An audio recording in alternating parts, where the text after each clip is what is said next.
অমিত শাহকে খুব সুন্দরভাবে শিক্ষা দিয়ে দিয়েছে Prashant Kishor. I am very happy. उसका बारे में कोई इम्पोर्टेंस ही नहीं है। पश्चिम बंगाल का जनता वो बेईमान लोग किसका साथ बैठता है नहीं बैठता है उसके लिए कोई चिंता नहीं करता है। आ जाएगा सिर्फ टाइम देखो। बांकीपुर हो गया ना, पश्चिम बंगाल भी डाउन हो जाएगा, चिंता मत करो। सारा देश अभी वेट कर रहे हैं।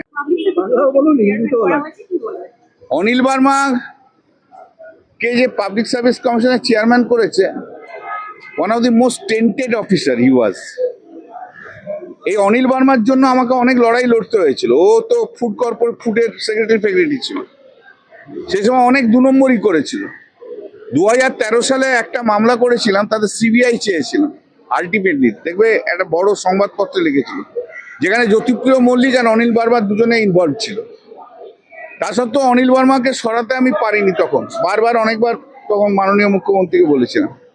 আলটিমেটলি মমতাদি কনভিন্সড হয়েছিল যে অনিল বার্মার সম্বন্ধে, যে ওর অনেক রকম ইলিগ্যালিটিস ইরেগুলারিটিস আছে। তারপর ওকে শিফটেড করে দিল অন্য এক জায়গায়। এখন শুভেন্দু অধিকারী তাকে নিয়ে এসছে। That tainted officer has been brought. Suvendu Adhikari তো আমি নতুন কিছু দেখছি না। যাদের বিরুদ্ধে তখন বলেছিলাম তাদেরই এখন আবার রিএস্টাবলিশমেন্ট হচ্ছে এই শুভেন্দু অধিকারীর সরকারে, দেখতে পাচ্ছি। এই অনিল বার্মার পরে এলো মনোজ আগরওয়াল, তখনও তার এগেনস্টে অনেক রকম চার্জ তৈরি হলো। তাই দেখো সেই মনোজ আগরওয়ালকে নিয়ে এসছে।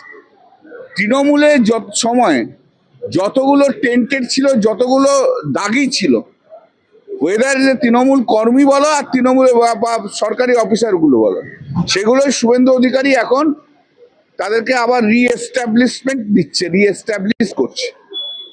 ये अनिल वर्मा पहले जो था वो तो फूड का सेक्रेटरी था।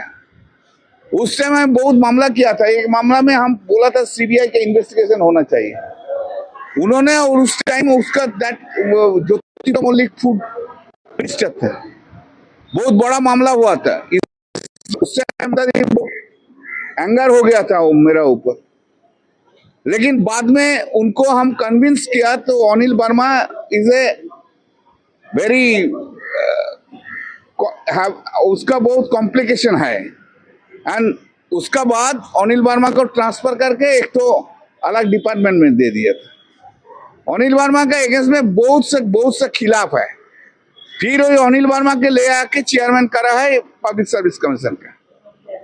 हाँ, तो तृणमूल का टाइम में जो ऑफिसर दागी था, अभी उसका लेके उनको शुभेंदु अधिकारी उनको रीएस्टैब्लिश कर रहे हैं।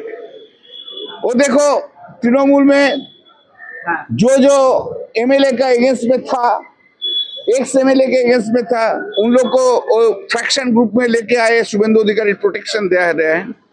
शुभेंदु अधिकारी चीफ मिनिस्टर होकर किसको प्रोटेक्शन दे रहा है? जो सब दागी है उन लोग को प्रोटेक्शन दे रहे हैं। बांकीपुर अभी सिर्फ झांकी है, सारा इंडिया बाकी है। बीजेपी শুরু হয়ে গেছে পড়া, উইকেট পড়তে আরম্ভ করে দিয়েছে। এরপর রাজ্য নির্বাচন গেল, দেখো 2029 পর্যন্ত নরেন্দ্র মোদী সরকার টানতে পারবে না। ঠিক আছে, অমিত শাহকে খুব সুন্দরভাবে শিক্ষা দিয়ে দিয়েছে Prashant Kishor. I am very happy.